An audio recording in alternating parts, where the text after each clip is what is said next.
So my mental health as it stands now. Well, not even now. I would say. So my job originally when I first started working was a diet aide at a retirement community. Um my degree's in sociology, and with the sociology you can do anything, but I just needed something to get me out of the house, something to do. So being a diet aide was that. If you don't know what a diet aide is essentially like a person who serves food to the residents um in the retirement community. That's how we label it, which was great. I got to know my residents. I absolutely love them so much, and again became a stepping stone to doing what I do now, which is an activity coordinator. Again, I love my residents something awful. They are like my grandparents. But that's also the downfall. So when you work in a place like I do, you get attached. And retirement communities are places where death is an ever present thing. So for 7 years, 8 years this year, and everything like that, I have watched people that I love and care about every year pass away.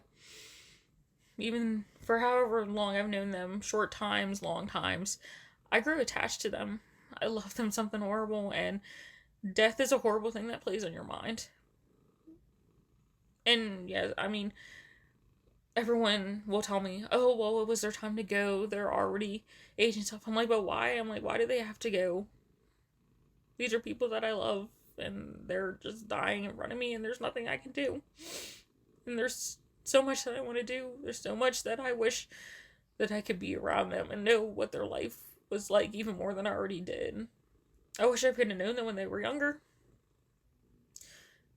But how my being as mentally unstable as I am, and being someone who feels emotions very strongly, I feel everything that my residents do as far as emotions when they feel sad that they can't see their families, or they're upset that they can't do things that they used to, or I feel like when the families come in, I feel all of their sadness. And every time it's just another hit again and again.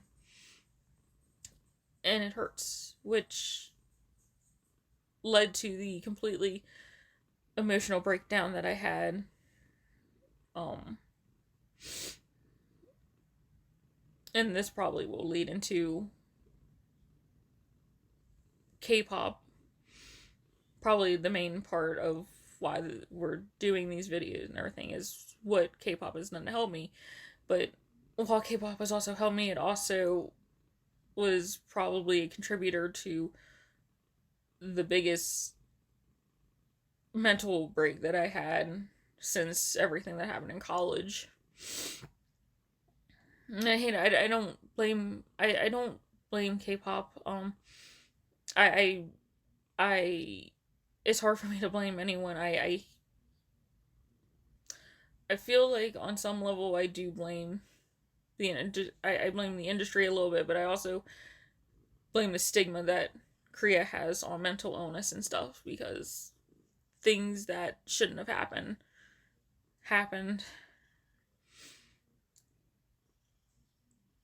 And it affected people more. It affected people in different ways. I know it affected me horrible. Like really, really bad. When Jong-hoon took his life, that was the worst thing in the world to me. I can't even describe the emotions I was feeling when I woke up and saw that news. And so the reason why my work's important to this is that earlier that same week, about 2 days before and everything like that, because of earlier, and it's December, and during the winter, if you don't know retirement communities, a lot of people end up passing. Well, before that, I had 5 residents pass each day, and then he passed, and that was when my break happened. I just couldn't, it was too much for me to handle. And I completely felt like giving up.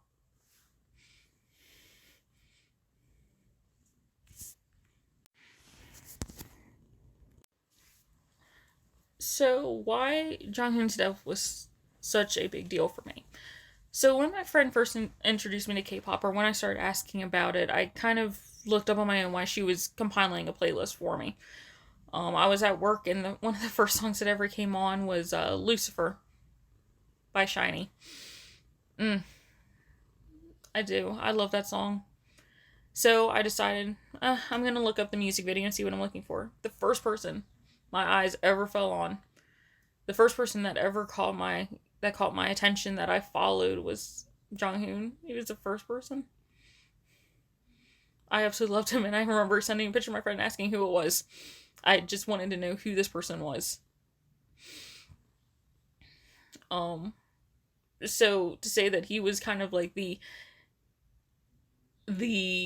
my first ever bias. He was the person I loved to watch and everything. He was my like ambassador to K-pop and everything, because I downloaded so much Chinese songs after that. So of course, over time, I listened to more K-pop, got into different groups and stuff like that.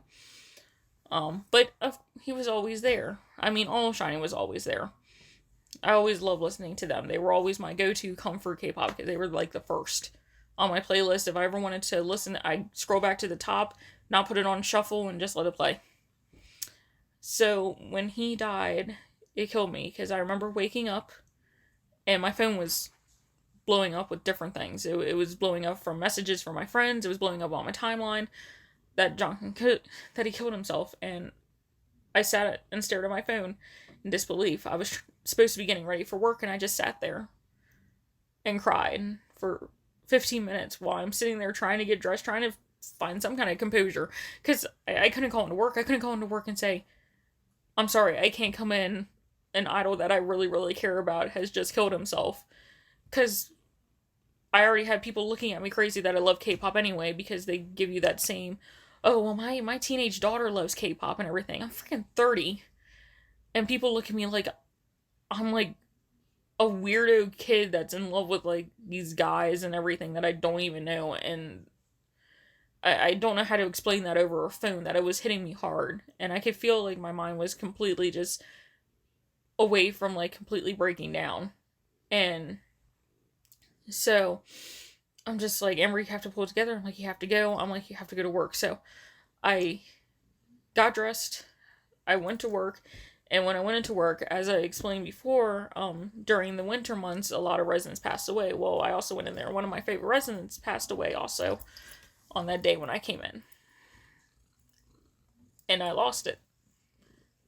I needed to find somewhere in that building that I could just be. And the only place I could think of was the chapel. The one place in the world where if people look in there and see you crying or see you sitting alone, they don't question anything. So I'm not religious in any way. I just needed a place. I couldn't cry in my office because people just walk in there all the time. I couldn't cry anywhere. I couldn't cry in the bathroom or anything like that because people hear it. I needed some place. And so luckily the chapel has where it is and everything I could sit behind where no one could see me. So I could just cry. And I knew that there was nothing in there because I know where the calendar is. So I went in there and I just cried. Well, the chaplain came in and saw me. And she wanted to know what was up. And I just told her I couldn't handle it. The biggest thing I couldn't handle is why is such a wonderful person like Jonghyun? Why is he dead?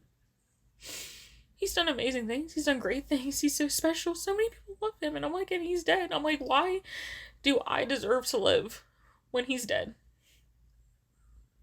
Someone fantastic like that, and I'm a nobody. I'm like, why should he die? Because I'm like, why did he feel like that was the only way out? And then I'm wondering, I'm like, is that the only way out?